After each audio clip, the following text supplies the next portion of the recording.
So, Manfredi, let's start with you because you have a long history in the region, in the Middle East region. You're based, I believe, in Monaco. Yes. You have operations within the Middle East, and you've traveled there extensively as a younger man. So tell me how you've seen the opportunities for hospitality and tourism change in that time span that you've been visiting in the Middle East and the GCC in particular. Well, I started going to the Middle East when I was 18, so long time ago. My father had business there. I did my personal first business as a young man in the Middle East in supplying pipes to Aramco. And I've been traveling there a lot, so I've seen most of it. I've seen Saudi Arabia as it was 50 years ago.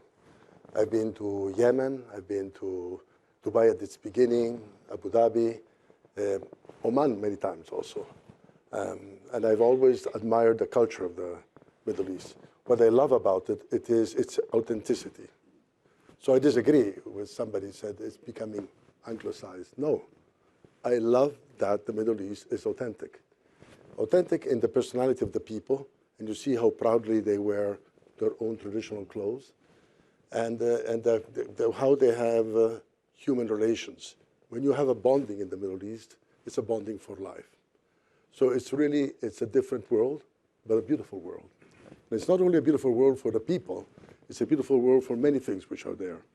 And if you look at it from the panorama of how it was and how it is now, it was a country with beautiful sea, historical sites, nature, and so on. And now it is a place where you go from Dubai, which is, from a European point of view, Miami, because it's lively, or Vegas, entertainment, right? Fun.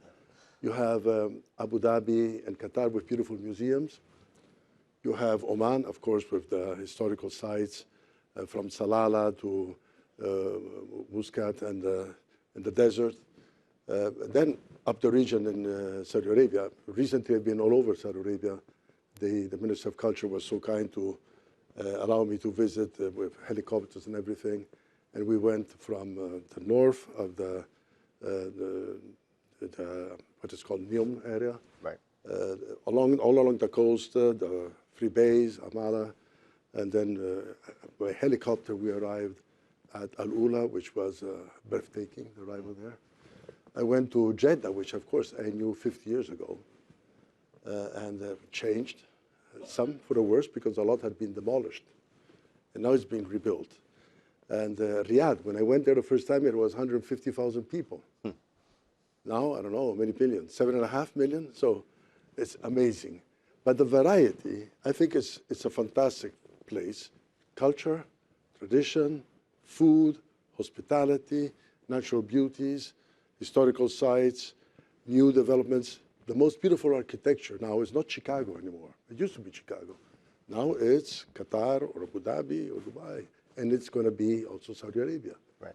So it's a great perspective. I'm very enthusiastic about the region. We, as Abercrombie & Kent, we are discussing, we have a destination management company which handles people who go to visit it.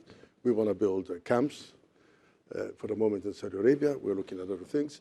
I chartered to the Kingdom of Saudi Arabia the cruise ship to start operating in the Red Sea, cruising. It was a success. Is that through Crystal? No, it was Silver Sea at the time. Okay, right. Silver Sea was the only Seven company Sea, which right. did not stop going to the Middle East after the towers, September 11th. We continued. We are persistent. We support destinations, and we're not there only to take advantage. We're there always. No, it was Silver Sea. I chartered a ship. It was a great success. Right. And they discovered that the Saudi population likes to take vacations in Saudi and get to know the beautiful places that are in their country. Right. Julia, give us a sort of macro perspective on the Middle East and the GCC. Where do you see the development of tourism and how do you see the development of tourism and hospitality in the last 5 years, and where do you see it going? Yeah, thanks very much for inviting me, and well done to Oman for sponsoring this. Oman's a wonderful country, and I've been there a few times. So the big picture on travel and tourism, we work with Oxford Economics. We represent World Travel and Tourism. We've got about 200 CEOs. One of them is Manfredi, who is our member. And we've been, for about 30 years, we've been looking at what is the economic impact and value. We now do it on sustainability as well to travel and tourism. So the big thing to say is that before the pandemic, travel and tourism was growing constantly for 9 consecutive years. Then we lost 50% of our value. And now, over the next 10 years, we're predicted to grow at double the rate of GDP. Wow. So it is a really massive growth sector. And the way to look at it is to say that 1 in $10 that's created on this planet come from travel and tourism, and 1 in 10 jobs that are created on this planet come from travel and tourism. And there are also jobs that we call sort of direct entry jobs, and we can talk later about the impact of AI. But one of the things is, as Manfredi was saying about authenticity, the great thing about travel and tourism and jobs is you might be able to do a lot of the planning, the searching, the looking, the inspiration, the booking, but people want authenticity. And the Middle East provides that, as Manfredi was saying. So the numbers are looking very good. And if you look at Middle East, we're talking about a business that's a contribution to their GDP that's worth about $450 billion. And we're expecting that to grow to about $600 billion over the next 10 years. So it's got a lot of opportunities. So what are some of the challenges, though, to getting more tourists, to more travelers to the Middle East that your members tell you about? Yeah, so I think one of the things that Middle East are very good at, and they've got much, much better at, is things like what stops people traveling. One thing's are visas. Yes. You know, so the Middle East, Dubai is very, very easy. As you know, you can get a visa like that. Saudi Arabia is just, and Oman have introduced new visa systems. So that is the first thing. The second is you need to feel safe and secure. And those countries feel very, very safe and secure. You need those 2 things. Then you've got to have the infrastructure. So I think, in fact, at the minute, the Middle East is growing faster than a lot of other areas in the world, and it's because some of those things. I don't know if any of you have transferred through Dubai. It's been absolutely incredible. It's an average 13-minute experience, which for some of us that have had not such good experiences in other parts of the world, and it's gone completely biometric. So there's none of these fingers. I'm telling all the ministers, I was at the G20 and I told ministers, get rid of these digital things. You know, lots of people got rid of it after the pandemic because people didn't want to put their fingers on things, but it's all got to be biometric. We've got we've got great member like Vision Box that just brings in all those. So you should really just be able to walk through and it should all be biometric. And I think the Saudis that were having a mix are now thinking of also going entirely biometric. What are the other challenges? Inflation, but inflation impacts on all of us, all sectors. The other challenge is sustainability, and it was very interesting talking about AI because often airlines, which basically provide our lift, they support our sector absolutely entirely and are part of our sector, and they've often been held up as a sort of the pin-up boys of destroying the world in terms of sustainability. But the reality is AI now and all the searches we're doing, in terms of a carbon intensity, it is greater.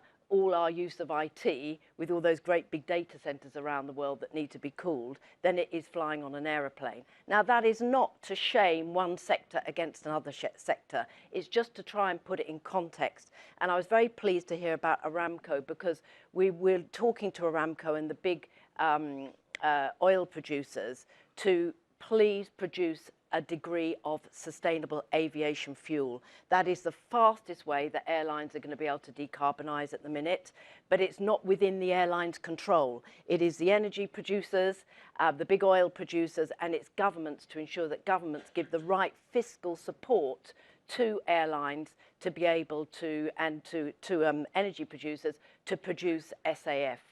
SAF's really important. We're only producing 0.05% of what we need. We use every molecule of it at the moment, but it's we did it at the G20, a big shout out to governments to really prioritise SAF production. The Americans in their Inflation Reduction Act, I can never quite get my head around that, the name of that act, but they are prioritising, and there's a lot of investment opportunities and a lot of jobs in SAF. So it's a good thing to do all round. So Marlos, you're one of those providers on the ground, and your company, Curtin, has an ESG focus. Why does it have an ESG focus? Why have you implemented that as a kind of founding principle? And how does that play out in your operations as you're expanding into the Middle East, as I understand it? Actually, so we're a lifestyle operating company. We Right. have hotels, branded residences, service departments across the board. We actually started in the GCC for a very simple reason. When we started 8 years ago, and we did just a bit of research, 67% of the generations was below 35. And to change and implement lifestyle, the kind of philosophy that you need to have the big boxes, the good old brands that we all know, it's really hard in the European markets where pension funds are quite strict, where rules and regulations on zoning are quite strict, to get projects in that combine long stays and short stays, that combine working components, that look beyond the walls of the building that you just talked about, the heritage. We're operating Al Balat in Jeddah, we're operating Dar Tantura in Alula, but at the same time, we're operating a former film camp that was converted into something historic. But when we built the company, one of the things that was always important, and that's part of our DNA, is that we include wherever we are. So we're inclusive, not exclusive. We go by brand guidelines, not brand standards, which allow us to go into a market, go into a place and say, who's there, what's there, what can we use, who can we work with, which comes to the social part of ESG, which has been what we do. We only started talking about it for the last 2 years because it became such a hot topic. And Why? One, because of COVID and the green part of ESG, right? The sustainability piece all of a sudden started to fly off. The social piece is something that's so hard. It's so hard to quantify. It's so hard to qualify. It's so hard to measure. It's so hard to report on. And common sense is not always what we use, right? So one of the things that we could see with our teams was, and definitely in the GCC, my head ESG is 23 years old, from the Bahamas, Right. with a German dad, lives in Germany. So she's two sides of the brain, right? One of the reasons part of my team, and Theo is here, is 23, 24, heading up business development for Europe. One of the reasons brought these people into the team, and not as, make a coffee or you're my assistant, but to lead, is because to them it's a necessity in life. But buying a water filter in the supermarket at 1.5 euros is not a commodity in the GCC most of the time. Here, the salary scales are still very different. The way that we recruit people is still very different. And we're growing that out so much that we said, one, we give our ESG program a name. So we called it UBU, United Building a Better Universe. It has a butterfly, so it's cute, approachable, understandable. Because the moment you say ESG, it's very strategic, it looks great, but it means nothing to our team members. Well, and we have a question from the audience. Has ESG become a box-ticking exercise? Is there wellness washing, or what is the component of wellness washing in the hospitality sector, and how do you address that? I think across the board, right? Is it greenwashing or not? I think before we start talking about greenwashing or, do we or do we not, unless we talk about it, unless we start small actions, nothing is ever going to change. When our industry, right, the hospitality is a little slower in adapting to new anything. If it comes to technology, we're the last ones. If it comes to airports, they're the first ones, we go last. We just come whenever everything is done, right? In ESG, we can actually make an impact and an effort. But to Julia's point, right, unless governments define what the building codes are, unless building materials are much wider available, it doesn't make sense to bring solar panels from South America to the GCC and create a carbon footprint. Unless we start working on it, and yes, it will be greenwashing for a while, because unless we talk about it, nothing will happen. But it's really an educational process first before anything else. Manfredi, do you see your clients, your customers, whether they're on one of the cruise line or taking part in one of the camps, are you seeing an interest in ESG? What is driving, do you think? How important is sustainability, I guess I would ask, in their choices about where they go and how they get there? So my experience is the following. First of all, if you want to do ESG, it is not about words. So there's too much about you have to say something because it's politically correct, ESG. We were in Saudi Arabia. There was a lady, a top model. She started saying a speech, well-being, burnt out. It was embarrassing. You have to do the things that you believe in. So we believe in it because we're good citizens of the world and because it's our product. We sell nature. Right. So to sell nature, you must preserve nature. If you don't preserve nature, you can't sell it. If you bring people to a beach which is full of rubbish, people don't want to go there. So you have to act to protect the world, the environment, and other things. So that is what I think. So that's how we act. And apart from that, we are in communities, and we have to work with the community. So Abercrombie & Kent has a very large program of sustaining the communities. We provide equipment for making the water drinkable in Kenya. We have a hospital in Uganda. We do a number of these things whenever there is the necessity to help or the opportunity, because it's also an opportunity. And on the ships, we're now launching 2 new ships. I had a company called Silver Sea. I sold it. I'm launching a new one. And the ships are going to be at the top standards. We bought them from a company which had gone broke, and we are relaunching them top standards. The new ones we're going to do are going to be all top standards. It's a good behavior, and it's also a way to develop your company. Now, people are willing to pay more? No. But if they have to choose, they will prefer the ones who are better. So It's a cost that you have to carry. Marlos, you mentioned the youth of your company, but it's a topic that we've talked about here in different conversations about again, and you mentioned it, the overall youth of the populations in the Middle East, which is both an opportunity and sometimes a challenge. How do you address the labor issues for your own projects in the region? I would say mainly staying relevant or being relevant. And I think this is, every generation has their problems or their changes. This generation at the moment opens 20 apps at the same time, and average spent on an app is 20 to 30 seconds. So the expectation that somebody will do the same role for 8 hours in the same position, doing the same thing, is quite unrealistic. And again, industry-wide, it's quite hard to implement multitasking just because it's a pure psychological thing. If it's the promotion, this is my job, that's not my job. But what we're working on is really to create that journey where you almost feel in charge of the place, where you need lesser people or higher qualified people, or you take people that are younger and that you promote in a much faster manner. But I think it's not just a matter of, because today we still have so many people that want to work for us. We're not suffering that problem in our projects today, and we have 50 plus projects. So yes, there is a problem. Yes, it's not easy, but also I think by just the classic way, we need 250 people in 6 months and let's go fly to 3-4 different locations and bring people. That philosophy, mentality doesn't work anymore.